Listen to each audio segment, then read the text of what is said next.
இந்நாள் இனிய நாள். அனைவருக்கும் தகடூர் பா அறிவொளியின் அன்பான வணக்கங்கள். செய்குதம்பி பாவலர் என்று ஒருவர் இருந்தார்.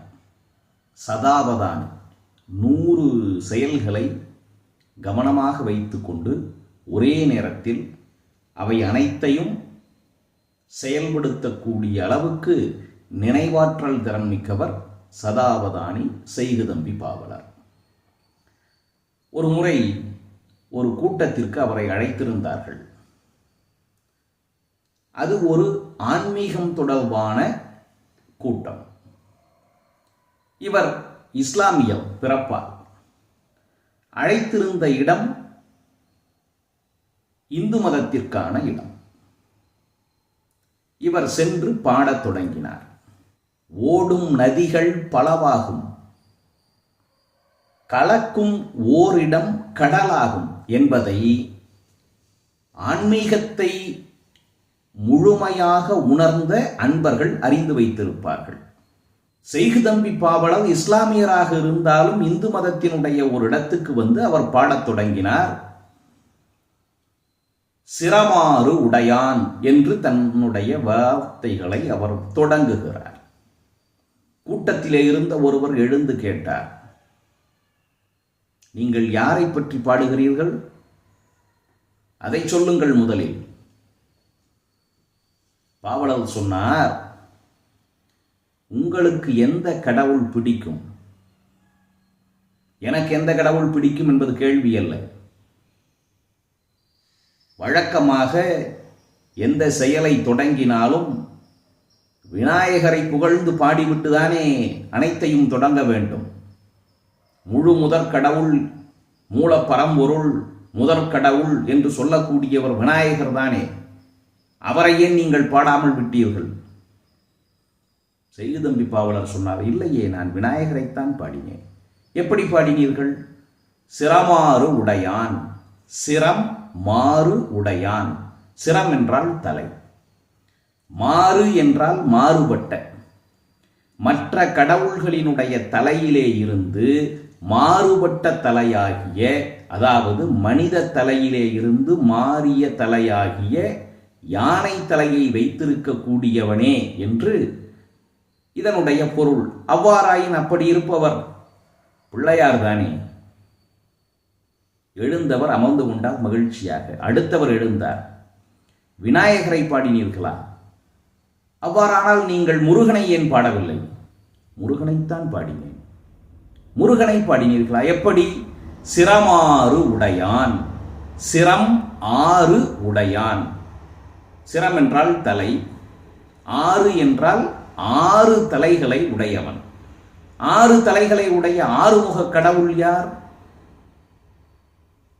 முருகன் தானே.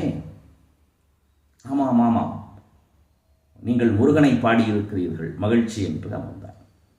அடுத்தவர் எழுந்தார், பிள்ளைகளை பாடினீர்களே, இவர்களை பெற்ற தந்தையை பாடினீரா? யார்? சிவன். சிவனைத்தான் பாடியிருக்கிறேன். அப்படியா? எப்படி? சிரம் என்றால் தலை, சிரம் ஆறு உடையான் என்றால் தன்னுடைய தலையிலே ஆற்றை வைத்திருக்கக்கூடியவன். ஆறு என்றால் 6.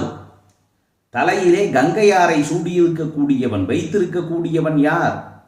சிவன் தானே. அதனால் தன்னுடைய தலையிலே கங்கையாகிய ஆற்றினை வைத்திருக்கக்கூடிய சிவனே என்றுதான் நான் பாடினேன். அடடா, அற்புதம். அடுத்தவர் எழுந்தார், அவ்வாறானால் நீங்கள் சைவ கடவுள்களை மட்டும்தான் பாடுவீர்களா? வைணவ கடவுளான திருமால் எங்கே போனார்?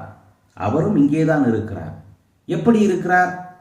சிரம் ஆறு உடையான். சிரம் என்றால் தலை, ஆறு என்றால் தன்னுடைய தலையை ஆற்றங்கரையிலே வைத்திருக்கக்கூடியவன். சிரத்தை ஆற்றங்கரையிலே வைத்திருக்கக்கூடியவன் யார்?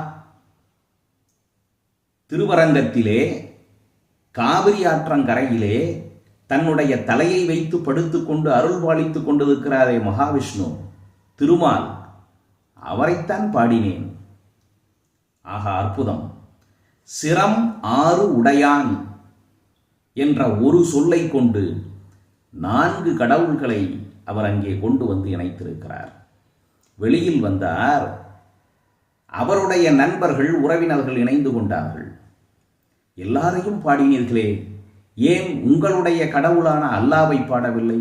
நான் அல்லாவையும் தான் பாடியிருக்கிறேன். எப்படி? சிரம் என்றால் தலை, ஆறு என்றால் வழி என்று ஒரு பொருள் உண்டு. ஆகாறு அளவிட்டித்தாயினும் கேடில்லை, போகாறு அகலாக்கடை.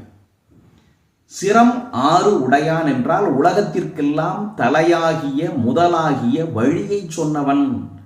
அவன்தான் உலகத்தினுடைய வழி என்பது பொருளாகும். அப்படி இருக்கக்கூடிய பரம்பொருள் அல்லாவை பாடினேன் என்றார். 2 வார்த்தைகள் 5 கடவுள்களை அதற்குள்ளே கொண்டு வந்து சேர்க்கக்கூடிய திறமை இந்த தமிழ் மொழிக்கே உரிய தனித்த தன்மை. இறைமை என்பது உணர்வு, ஆன்மீகம் என்பது உயரிய நிலை. பக்குவப்பட வேண்டும். ஆன்மீகத்தை அடைய அடைய பக்குவம் அடைய வேண்டும். அது இதயத்தை விரிவு செய்ய வேண்டும். மாறாக அது என்னுடையது, என்னுடைய கடவுள், என்னுடைய மதம் என்று சுருக்கி கொண்டு அடுத்த கடவுளை, அடுத்த மதத்தை இழிவுபடுத்துவதும் கொடுமைப்படுத்துவதும் அவர்களை அழிப்பதும் ஆன்மீக நெறிக்கு எதிரானது. மீண்டும் சந்திப்போம். நன்றி, வணக்கம்.